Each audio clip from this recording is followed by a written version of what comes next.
Hoje, na classe de jovens, vamos estudar a lição de número 9, cujo título é Conselhos de Paulo a Timóteo. Estamos encerrando o primeiro ciclo desta revista. Lembrando que, neste trimestre, estamos estudando as cartas pastorais. E, naturalmente, a revista está dividida em 3 blocos principais. Da lição 1 à lição de número 9, que é a lição de hoje, primeira carta de Paulo a Timóteo. Da lição 10 à lição de número 12, segunda carta de Paulo a Timóteo. E a última lição, lição de número 13, a carta de Paulo enviada a Tito. Nosso estudo não é exaustivo. O que é que isso significa? Que não estamos tocando em todos os detalhes das cartas pastorais, mas em temas selecionados pelo comentarista da lição. Bem, nesta lição de número 9, temos alguns objetivos que precisam ser alcançados e eles são, em primeiro lugar, compreender qual deveria ser o julgamento dos presbíteros. Em segundo lugar, mostrar como deve ser a designação de líderes e, por fim,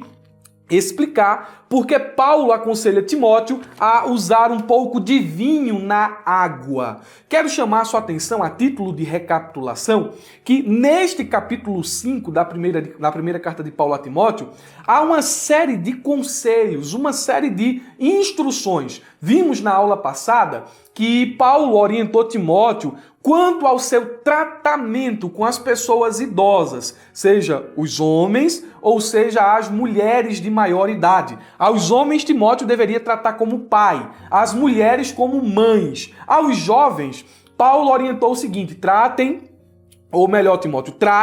os rapazes como se fossem seus irmãos e as moças como se fossem suas irmãs, e ele ainda acrescenta, com toda a pureza. Depois, Paulo ele gasta muitos versículos mostrando qual deve ser a ação pastoral de Timóteo em benefício das verdadeiras viúvas. E nós vimos na lição passada as qualificações das viúvas que se enquadravam dentro do rol de pessoas que seriam assistidas pelos recursos materiais da igreja. Vimos isso na aula passada. Agora, nós chegamos em um novo momento desses conselhos de Paulo, versículo 17 do capítulo 5, onde ele vai tratar de um público específico. Ele falou aqui de vários públicos, jovens, idosos, viúvas, e agora ele vai tratar dos líderes. E para tratar dos líderes, Timóteo precisaria de orientações, de conselhos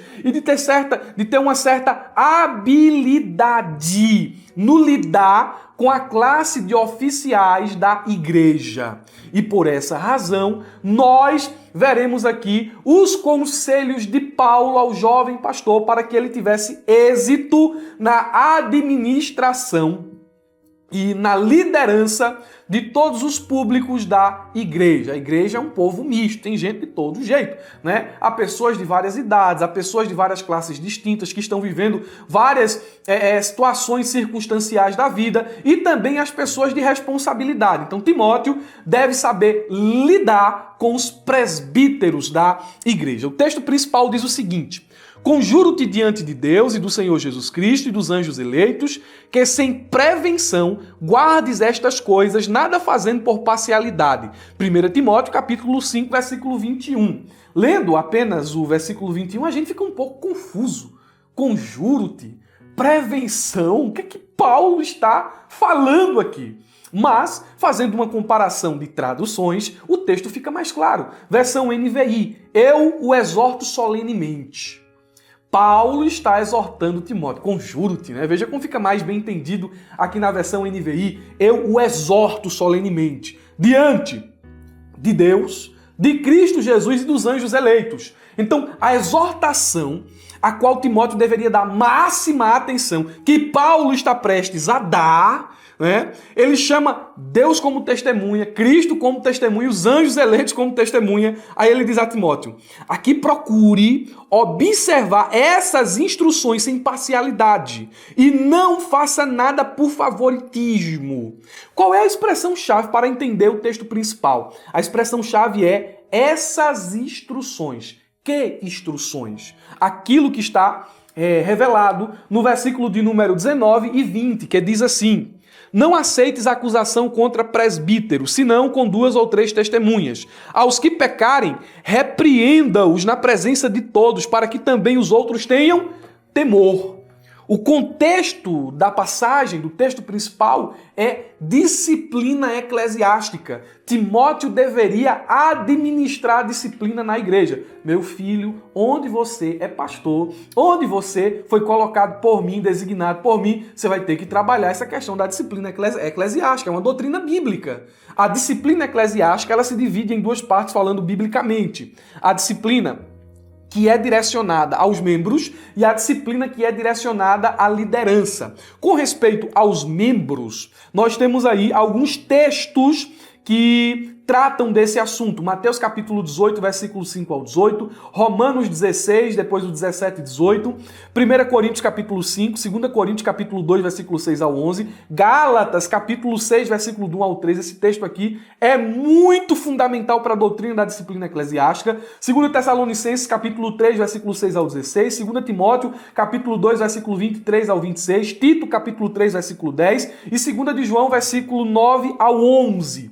Porém, nesta passagem aqui do texto principal e em seu contexto imediato, que é 1 Timóteo capítulo 5, versículo 19 ao 21, Paulo trata da disciplina dos líderes. Desse modo, nós podemos afirmar de forma escriturística que a disciplina é uma das marcas da igreja verdadeira. A disciplina eclesiástica é uma doutrina bíblica. E nesse quesito, a igreja não pode inclinar-se para o rigor desmensurado e nem para a frouxidão permissiva. Não pode ir além nem ficar aquém. Preste atenção. O excesso de disciplina esmaga as pessoas, mas a falta delas torna a igreja mundana. A igreja nunca pode dar ao mundo a ideia de que está tolerando o pecado. O pecado é maligno. E, afinal, os evangelhos dizem que um pouco de fermento leveda toda a massa. A igreja deve tratar, preste atenção, tratar os membros que estão doentes com algumas finalidades. Quais as finalidades? Restauração do membro que pecou, prevenção e temor daqueles que não pecaram, mas está vendo o exemplo do que está sendo corrigido, e testemunho da igreja. A igreja não pode perder o seu testemunho. Quando é que a igreja perde o testemunho? Quando ela aceita tudo. Então a disciplina deve ser aplicada dentro da igreja. O problema é que nós vivemos um tempo em que as pessoas não gostam dessa palavra disciplina, não gostam de correção. Aí, o que é que acontece nas igrejas onde há palavra, onde há disciplina? O povo sai, o povo migra. Não, eu vou para ali porque ali se adequa mais a mim, ali eu posso fazer isso, posso fazer aquilo, posso ver dessa forma, dessa maneira, a minha vida diz respeito a mim, assim por diante. Isso é um erro. Advirta aos jovens aí na classe que a disciplina é bíblica e o membro que peca, ele precisa passar por uma correção. A correção não visa a morte do membro, mas visa a sua restauração. Amém? Vamos lá. Timóteo deveria fazer, administrar a disciplina eclesiástica, como diz aí o texto bíblico, sem parcialidade, sem favoritismo. A gente vai falar mais sobre isso à frente, tá bom? O resumo da lição diz: o líder deve ser imparcial, sem se deixar influenciar por quaisquer fatores que o leve ao favoritismo. Meus irmãos, que responsabilidade é de um líder. Você pensa que ser líder é só ficar lá na frente mandando ou recebendo honraria, presente? Não. O líder, ele tem a função e a responsabilidade não só de consolar, não só de dar uma palavra bonita, mas também de corrigir. E na sua correção, ele deve ser imparcial, bíblico e estar fundamentado na verdade. Por quê? Porque o líder cristão, ele é um representante de Deus, que é justo e não faz acepção de pessoa. Olha a responsabilidade. Em segundo lugar, o líder cristão deve ser imparcial, porque ele é um exemplo para os seus liderados, que observam e imitam seu comportamento. O líder cristão deve demonstrar integridade, coerência e ética em suas atitudes, palavras e decisões, sem se deixar corromper ou manipular por interesses pessoais ou alheios. Em terceiro lugar, o líder cristão deve ser imparcial, porque ele é um servo de Deus, que presta contas ao Senhor de tudo o que faz. se ele age com parcialidade, se ele age com favoritismo, ele será reprovado pela congregação, pelos membros bíblicos da igreja. Ele será reprovado. Mas mais que isso, ele será reprovado por Deus, porque agiu de forma injusta. Ele não pode ser covarde ao ponto de se abster de aplicar a disciplina eclesiástica, e ele não pode ser um corrupto ao ponto de aplicar de forma injusta essa doutrina bíblica, porque vai prestar contas diante de Deus. Então é um tema que nós vamos falar aqui e vamos traduzi-lo em forma de conselhos. O título da lição diz Conselhos de Paulo a Timóteo. Então a gente vai seguir o título da lição nos tópicos, dizendo primeiro conselho, segundo conselho e assim por diante. Se você quiser baixar esse subsídio, ele está disponível aqui na descrição do vídeo. Porém, se você quer ser um professor que vai além, um professor inesquecível, um professor que domina a aula, um professor que ganha o coração dos alunos, você será assinante da ferramenta EBD. Lá o superintendente, o dirigente, o professor, o adjunto, da escola dominical, tudo da escola dominical você vai encontrar em um só lugar, tá bom? Você vai encontrar subsídio, pré-aula, dinâmica, material de marketing e divulgação, slide, fluxograma, curso e aí por diante. Ok? Vamos lá. Irmão Murilo, como é que eu faço para adquirir a ferramenta EBD? O link também está aqui na descrição do vídeo. Vamos lá. Primeiro tópico, o julgamento dos presbíteros. E neste primeiro tópico, eu vou fazer uma pequena alteração nos subpontos, apenas no primeiro tópico, para que os subpontos eles se adequem ao fluxo do pensamento bíblico. Eu percebo aqui, com todo respeito, que o autor ele deixou uma coisa assim meia embaralhada, assim, meio enrolada aqui nos subpontos da lição. Porém, a gente vai seguir a ordem do fluxo do pensamento bíblico, do autor, de Paulo, na primeira carta que ele enviou a Timóteo. Então, o primeiro subponto será honra devida aos presbíteros. É o primeiro conselho que Paulo dá a Timóteo. Honre esses homens. Honre os presbíteros. O texto diz em 5, 17 e 18 o seguinte: os presbíteros que lideram bem a igreja são dignos de dupla honra, especialmente aqueles cujo trabalho é a pregação e o ensino. Pois a Escritura diz, não amordace o boi enquanto está debulhando o cereal, e o trabalhador merece o seu salário. Aqui nós temos uma citação do Antigo Testamento e também uma citação do próprio Jesus. Paulo está usando os dois testamentos para fundamentar o seu argumento de que o presbítero é digno de dupla honra. Essa palavra honra aqui não é só respeito, consideração, mas também tem o sentido de salário. E perceba que os presbíteros aqui no texto bíblico são os oficiais da igreja. A palavra presbítero pode ser traduzida como ancião, mas aqui não é o ancião de idoso, é o ancião de alguém que exerce função de liderança na igreja. Perceba que 1 Timóteo capítulo 5, versículo 1, o texto traz ali ancião, e o contexto diz que é uma pessoa idosa. Aqui, o presbítero, o ancião, é um oficial da igreja. A mesma coisa que bispo, a mesma coisa que pastor. Então, os presbíteros, percebemos aqui, à luz do texto bíblico, que, em primeiro lugar, eles são pessoas, melhor dizendo, que exercem função de liderança na igreja. Eles presidem. São as funções do presbítero. Ele supervisiona, ele preside, ele exerce liderança. Mas o texto também nos revela, em segundo lugar, uma distinção dos presbíteros. Todos devem ser aptos para ensinar, todos. Mas percebemos aqui que existem aqueles que têm o papel de presidir, de governar, de administrar, e alguns, não todos, se dedicam exclusivamente ao ministério do ensino. Aí parece que o texto aqui dá uma divisão de presbíteros, presbíteros regentes e presbíteros docentes, presbíteros administrativos e presbíteros mestres. Todos devem estar aptos a ensinar. Mas há alguns que se dedicam exclusivamente ao ministério da palavra. E em terceiro lugar, o texto também nos revela que os presbíteros, ou os pastores, ou os bispos, anciãos, aí vai, como você queira usar o termo, eles devem ser sustentados pela igreja. Eles estão abrindo mão de buscar sustento em outro lugar, em outro trabalho, para se dedicarem exclusivamente à obra. Quando Paulo diz que esses homens devem ser honrados, veja que ele complementa esse argumento dizendo: ninguém coloca uma mordaça no boi enquanto ele está debulhando o trigo. E ninguém coloca, preste atenção, e ele diz aqui, o cereal, né? E o trabalhador é digno do seu salário. Tem gente por aí que diz: esse negócio de pastor receber, isso não existe, isso não é Bíblia. Você está lendo que Bíblia?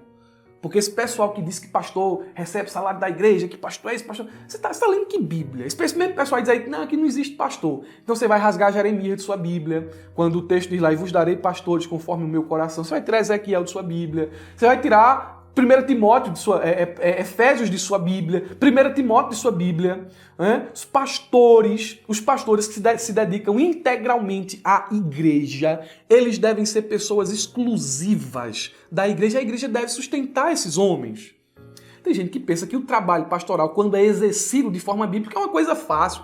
Não, irmãos. Eu sou presbítero, não sou assalariado pela igreja. Sirvo a igreja local como voluntário e na igreja local que eu sirvo há um pastor que representa o pastor presidente aqui na cidade de Oricuri. E olha, irmãos, o pastor não fica só sentadinho lá, na cadeira do púlpito, assim, ó, se balançando, não é? Não. O pastor trabalha. O pastor não tem hora para sair de casa, não tem hora para voltar. O pastor não tem hora para encerrar o seu expediente. Às vezes ele dá expediente no gabinete, mas surgem necessidades. Tem que olhar uma construção, tem que aconselhar um irmão, tem que visitar um doente, tem que resolver um conflito de um casal, de uma coisa dessa natureza. Então o pastor trabalha muito mesmo. E Paulo diz a Timóteo: honre esses homens. Esses homens estão aí, Timóteo, estão te ajudando, estão se dedicando exclusivamente ao trabalho das congregações. Honre esses homens, respeite eles e diga à igreja que sustente esses homens, eles merecem. É o primeiro conselho que Paulo dá a Timóteo: honrar os presbíteros. E aí ele vai tratar de um assunto mais espinhoso, porque já explicamos aqui o versículo 17 e 18, mas aí vem o versículo 19, 20 e 21. Timóteo deveria aplicar a disciplina eclesiástica. Quando os líderes pecarem, quando os líderes falharem, eles não estão acima da disciplina. Pelo contrário, eles devem ser tratados com mais severidade. Porém, antes de a disciplina ser aplicada, Paulo diz a Timóteo: investigue muito bem. Investigue muito bem. É o que diz o versículo de número 19. É o segundo conselho que Paulo dá a Timóteo: não aceite acusação contra um presbítero se não for apoiada por 2 ou 3 testemunhas. Por que Paulo está dizendo isso? Porque eles ocupavam uma posição de responsabilidade na igreja e, com isso, se tornavam alvo principal dos ataques de Satanás.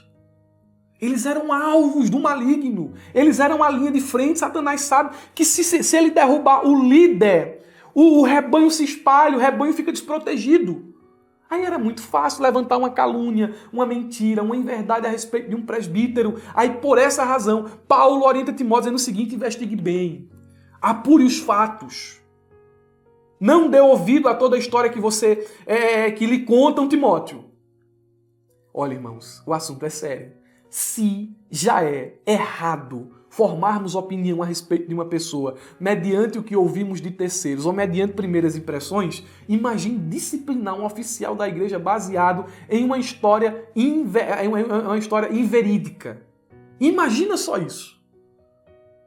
Aí Paulo diz a Timóteo: tome muito cuidado e investigue muito bem. É o primeiro conselho que Paulo dá a Timóteo. Ou melhor dizendo, o terceiro aqui dentro da nossa linha aqui. Mas aí, meus irmãos, vem mais um conselho. Mas é um conselho que Paulo direciona a Timóteo. Porém, Timóteo, depois de averiguado os fatos, se constatar que ele pecou, você não pode se omitir. Sabe o que você tem que fazer? Você tem que corrigir ele publicamente. Administre a disciplina eclesiástica. Não seja conivente com o pecado de ninguém. Versículo 20 diz: os que pecarem deverão ser repreendidos em público, para que os demais também temam. Por quê? Porque os pecados de um líder, de um presbítero, de um pastor, eles devem ser corrigidos publicamente. Porque os líderes, os pecados do líder são mais graves, mais hipócritas e mais danosos que os pecados dos membros da igreja. São mais graves porque o líder peca mesmo tendo maior conhecimento. São mais hipócritas porque o líder convoca o povo a viver em santidade e muitas vezes pratica o pecado em secreto. E são mais danosos porque quando um líder cai, as pessoas ou mais pessoas são atingidas. O fato dele ser líder, dele ser um oficial da igreja, não pode ser atenuante. Não pode ser atenuante com respeito à aplicação da disciplina. Ah, porque é líder. Não, vamos colocar aqui debaixo dos panos. Não. Não pode ser tratado de forma privada. O fato dele ser líder é um agravante, não um atenuante. E Paulo orienta Timóteo a agir assim.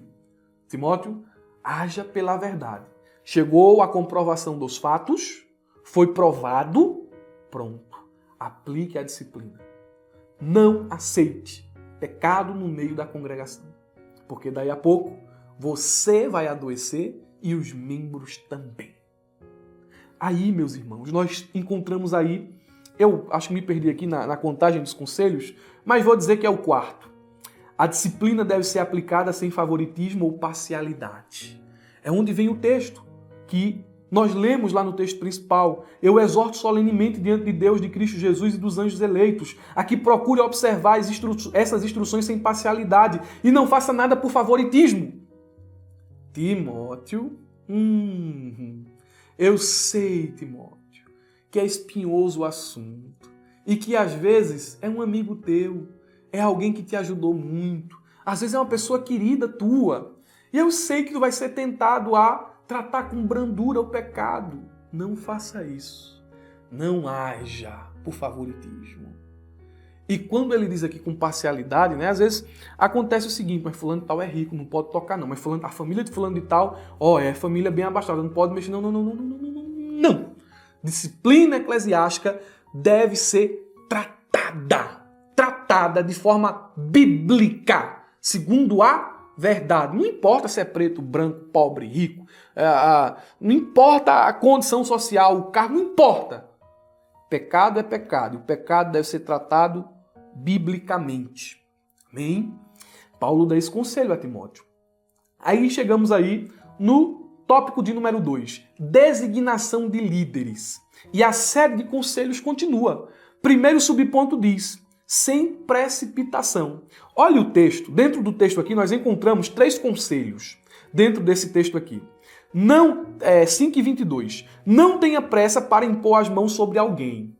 Aí foi o primeiro conselho aqui dentro do texto. Segundo, não seja cúmplice dos pecados dos outros. Segundo conselho. Terceiro, conserve-se puro. Olha que texto profundo. Isso aqui dá uma aula de escola dominical completa. A imposição de mãos no contexto do ministério é ordenar e confirmar uma pessoa para servir a congregação e representar a igreja em uma posição de oficial. Ou seja, separar, ordenar alguém a pastor, a presbítero. Doutrina da imposição de mãos nesse quesito aqui no contexto eclesiástico. A ordenação, ela é uma coisa séria. E Timóteo não poderia colocar ninguém de forma precipitada. Não tenha pressa, rapaz. É o que Paulo está dizendo a Timóteo. Tem gente que é colocado pela necessidade da obra. A obra está necessitada, precisa de alguém, aí coloca uma pessoa de forma prematura, aí a obra agora vai ter 2 necessidades. O problema da ausência de alguém e o problema da pessoa que colocou. Eu sou jovem ainda, eu tenho 30 anos de idade. Comecei a cooperar de forma muito dedicada na igreja aos 17. Fui separado a cooperador para tirar a escala de ciclo de oração. Pastor Marcos, na época, aqui em Oricuri, dizia assim, não diga por aí que você é obreiro não, que você não é obreiro não, viu? Amém, pastor, sim senhor. Você está tirando escala, você está me ajudando nas escalas do ciclo de oração. Amém, pastor. Ia lá, tirava as escalazinhas, passei 1 ano sendo observado assim. 1 ano. Depois de 1 ano foi que eu fui para a lista de culto. Ajudar o pastor, tirando uma escala em outra congregação e assim por diante. Nos cultos de domingo, né? Nesses cultos de quarta-feira. Fui tirar as escalas assim. Um ano depois, passei quase, ou foi mais ou menos, 10 anos como auxiliar. 10 anos. Aí fui consagrado a diácono. Como diácono, eu fui servir em uma congregação, servi aos irmãos na função, no ofício de diácono, servindo a ceia, visitando os enfermos, entregando a ceia dos irmãos que não poderiam ir. Passei 2 anos como diácono. E depois de 2 anos fui consagrado a presbítero. Houve um período de formação, de observação, de provação. Mas tem gente que chega ontem, aceitou Jesus ontem, aí pregou, prega muito, presbítero. Este fulano de tal, meu Deus do céu, aquele homem ali tem estrutura. Vamos colocar esse homem como diácono agora. Problema. Aí Paulo está dizendo aqui a Timóteo, não faça isso não. Não tenha pressa. Não tenha pressa. Aí ele diz, porque tem gente assim, a ordenação, ou você consagra, separa alguém para o cargo, ou você reconduz uma pessoa que falhou, que errou, passou por um certo período ali de provação, de disciplina, e depois é reconduzida ao cargo. Paulo está dizendo a Timóteo, em nenhum desses 2 casos tenha pressa. Nenhum desses 2 casos tenha pressa. Você jovem, tem vontade de ser obreiro, não tenha pressa. Tudo acontece no tempo de Deus. Se você for de forma prematura, às vezes vai acabar seu ministério cedo demais. Prefira ir no tempo. No tempo, tá bom? Vamos lá. Aí depois Paulo diz o seguinte, não seja participante, Timóteo, do pecado dos outros. Vê só, irmãos. Porque quando você coloca alguém de forma prematura no ministério e essa pessoa vai lá só acabar com a igreja, você tem culpa disso aí. Porque você levantou alguém sem seguir as orientações bíblicas. E a pessoa está lá dando agora trabalho, vamos perguntar, quem foi que colocou esse homem aqui? Quem foi que viu essa pessoa para cá? Quem foi que separou essa pessoa aqui? Foi fulano de tal. Não estou dizendo que não existe erro, A pessoa está ali, mostra todas as qualidades, mas na frente erra, peca. Não estou falando dessa situação. Estou falando de alguém que é empurrando a força. De todo jeito. Aí por isso que Paulo diz a Timóteo, não participa do pecado de ninguém. Conserve-se puro. Você vê que no Antigo Testamento, o sacerdote, ou o sumo sacerdote, quando ele ia ministrar no templo, primeiro ele se purificava, para depois então estar apto a ministrar. Imagina Timóteo administrando a disciplina eclesiástica, consagrando, cortando irmão, fazendo isso, corrigindo, e ele não está puro. Aí Paulo diz a Timóteo, conserve-se puro, rapaz. Aí, nós chegamos aqui em mais um conselho de Paulo a Timóteo. Pecados evidentes e boas obras. É a alteração que eu fiz aqui no tópico de número 2. Eu juntei os 2 pontos aqui, Eu juntei os 2 pontos, aliás, os 2 subpontos, para que a gente fique mais resumido. Pecados evidentes e boas obras. Porque a gente vai entender a estrutura do texto, que é facinho. Primeiro, a gente pulou aqui o versículo 23. O versículo 23 vai ser tratado de forma separada no tópico 3. Pulamos o versículo 23 e agora vamos tratar do versículo 24 e 25 do capítulo 5, que diz, os pecados de alguns são evidentes, mesmo antes de serem submetidos a julgamento, ao passo que os pecados de outros se manifestam posteriormente. Da mesma forma, as boas obras de alguns são evidentes e as que não são, não podem permanecer ocultas. Aqui entra naquela questão, novamente, de esperar, de não agir precipitadamente. Essa questão ela é evocada aqui novamente. Aí a razão e a justificativa de Paulo é a seguinte, olha, tem pessoas que o pecado é claro, não dá, está inapto para ser um oficial da igreja. O pecado dele é conhecido, a vida dessa pessoa é conhecida. Agora, existem situações, Timóteo, ai, como tu precisa de discernimento, rapaz, porque existem situações em que o pecado está oculto, em que a pessoa sabe atuar muito bem, em que ela sabe demonstrar uma falsa vida de santidade. Ah, Timóteo, nesse caso aí, é por isso que é importante esperar. É importante demais esperar, porque o tempo revela aquilo que está oculto. A Bíblia diz que as obras da carne se manifestam e ninguém consegue sustentar a máscara por muito tempo. Hora ou outra ela vai cair. Então espere, prove, observe e tenha discernimento. Da mesma maneira são as boas obras. Tem pessoas que aparentemente, né, já de primeiro momento, demonstram que são excepcionais. Mas tem pessoas que são comedidas, cujas obras não são vistas a primeiro momento. Mas depois a gente fica sabendo, fulano era uma bênção. Fulano é uma bênção, fulano fez isso, visitou, orou. Fulano é assim, a gente fica sabendo depois. Aí Paulo usa isso como critério para separação, ou melhor, consagração de presbíteros. Timóteo, espere. Porque tem gente que parece boa e não é. E tem gente que não parece não tão boa assim, né? Mas você vai ver que ela é. Então espere, Timóteo. Tome cuidado com respeito à ordenação. São conselhos que Paulo dá a Timóteo, e a conclusão que podemos tirar disso é que tudo, ou melhor dizendo, não devemos julgar uma pessoa pela primeira impressão, mas permitir que, com o tempo, o verdadeiro caráter se revele. Vamos lá ao tópico de número 3, vou encerrar aqui com esse tópico de forma bem rápida, né? A aula hoje é rápida. Vamos encerrar aqui. Tópico 3 diz, vamos lá. Um pouco de vinho. E aqui, meus irmãos, nós temos um primeiro tópico, um primeiro subponto, melhor dizendo, bem interessante. A questão da abstinência. O que o comentarista ele vai fazer aqui? Ele vai dizer o seguinte, olha, muitos estudiosos da Bíblia entendem que esse texto aqui de 1 Timóteo é um texto desconcertante para nós que somos da Assembleia de Deus e não aceitamos a bebida alcoólica, não aceitamos a embriaguez. Olha aí o texto dizendo para Timóteo misturar vinho com água. Aí outros vão discutir o seguinte: o vinho naquela época não era alcoólico, o vinho era o suco da uva. Aí uns vão dizer, não, isso não pode acontecer, o vinho era alcoólico por essa razão, por essa razão. Mas a conclusão do autor nesse primeiro subponto aqui é que a Bíblia não lhe dá um passe para embriaguez.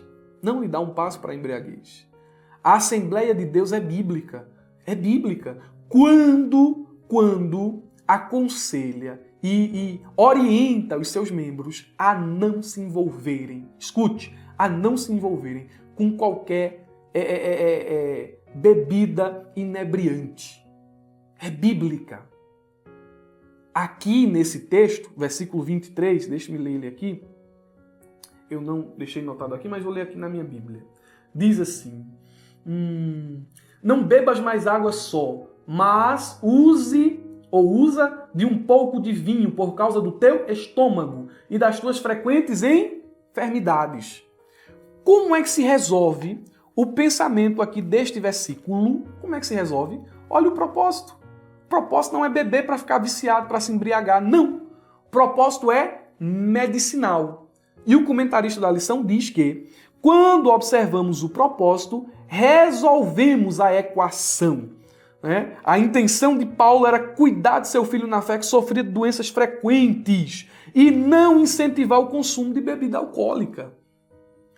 Eles misturavam, Donald Stamps vai dizer que a água naquele tempo ela era muito poluída com metais pesados, se misturava o vinho na água para poder tirar um pouco dos malefícios da água poluída daquela época.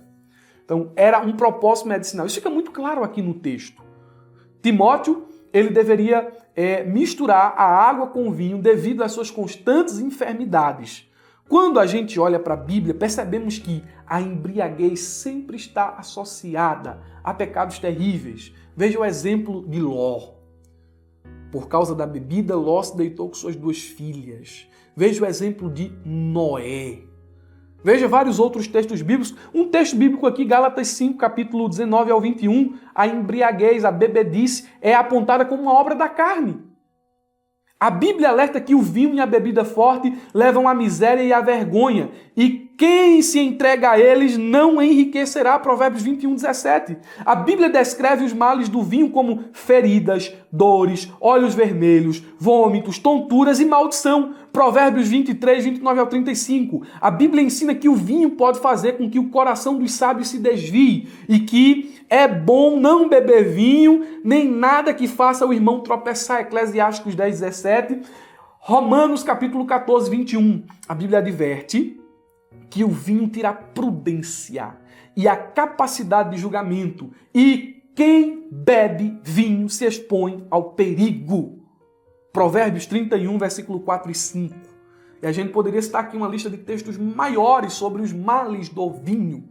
Até aquele texto assim, clássico, não vos embriagueis com vinho que há contenda, mas enchei-vos do Espírito. Devemos cuidar, porque, principalmente nos dias de hoje, o vinho está associado à carnalidade, ao pecado, à prostituição, à festa, à imoralidade, a tudo que não presta. O vinho, eu tomo aqui o vinho como um termo geral para toda bebida embriagante. A cachaça, a cerveja e por diante.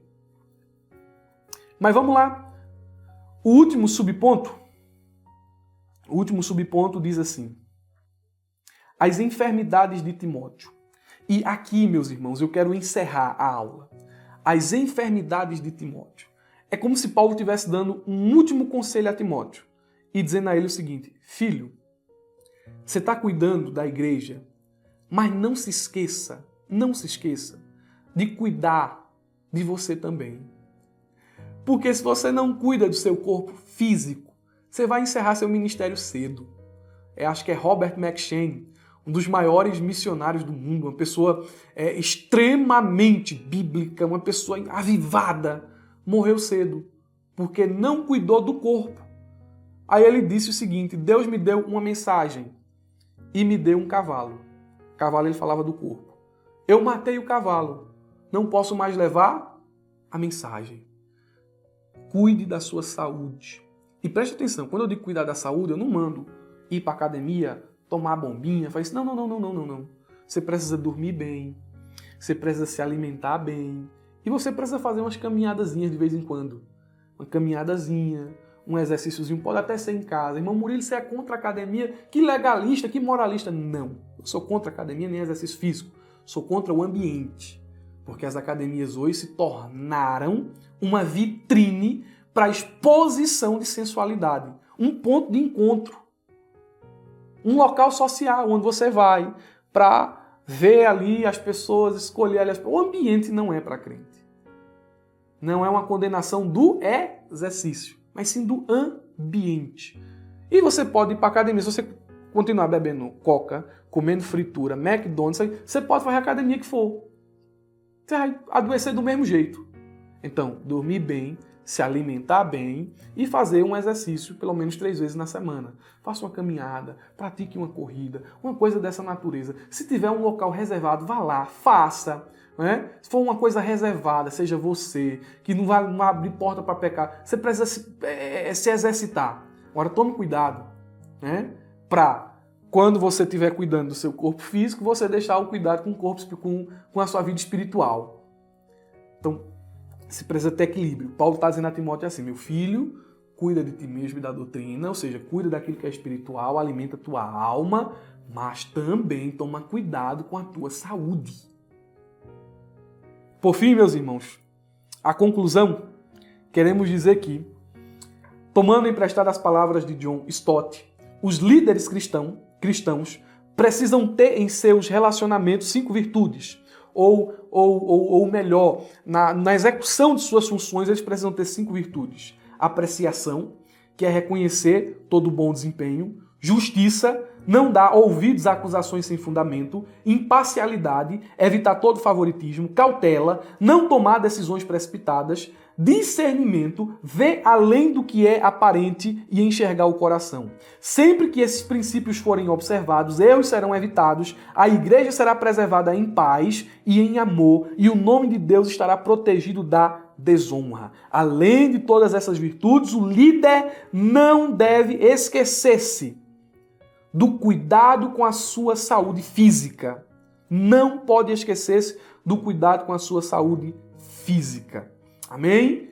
Eu espero que essa aula tenha sido proveitosa para você, professor, e mais que isso, o seu conhecimento adquirido aqui nessa aula, trabalhado, elaborado, a sua personalidade, a sua forma de expor, seja bênção na classe que você vai ministrar. Te desejo um ótimo final de semana, uma ótima aula de escola dominical e não se esqueça, abra a jaula.